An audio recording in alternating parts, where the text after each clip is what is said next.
Bonjour, je suis Sergio Coronado, votre député, celui qui vous représente à l'Assemblée nationale depuis juin 2012, vous qui êtes établi en Amérique latine et dans la Caraïbe. Nous avons fait avec beaucoup d'entre vous connaissance au cours de mes permanences ou des rencontres organisées ou lors de mes visites dans les établissements scolaires, les alliances françaises, les consulats, les ambassades ou même des maisons de retraite ou les visites d'entreprise. Vous m'avez beaucoup sollicité ces derniers temps, beaucoup interrogé. Ma décision est prise. J'ai décidé en effet d'être candidat à un second mandat de député des Français pour l'Amérique latine et la Caraïbe. Il reste en effet encore beaucoup à faire pour sauver et renforcer le réseau éducatif pour que les enfants puissent continuer à bénéficier en fait d'un enseignement à la française sur le continent. Il faut à la fois un effort budgétaire, ce qui n'a pas été le cas, mais également des enseignants.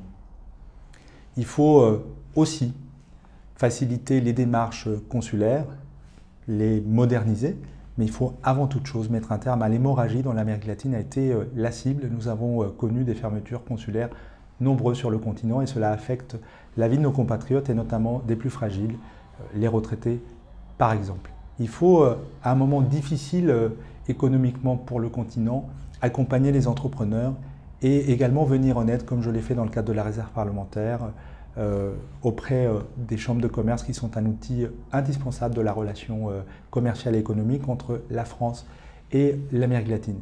Et puis il faut œuvrer toujours et encore pour casser les stéréotypes, les images d'Épinal, construire une fiscalité juste et équitable pour les Français établis hors de France. Nous ne sommes pas des fraudeurs fiscaux. Enfin, il faut faciliter les échanges, la mobilité. Les échanges scientifiques, universitaires permettent que les jeunes diplômés puissent faire leur première expérience sur le continent ou que celles et ceux qui aiment la France puissent venir dans notre pays. Lorsque l'on se présente devant le suffrage universel, c'est à la fois pour vous représenter, mais c'est aussi pour défendre et incarner une certaine image de la France. Une France ouverte et généreuse, une France soucieuse des libertés dans le monde, une République qui permette aux citoyens d'exercer réellement le pouvoir, un pays aux avant-postes de la lutte contre le changement climatique et en faveur de la transition écologique. Nous allons, pendant cette période électorale, nous rencontrer, débattre, échanger.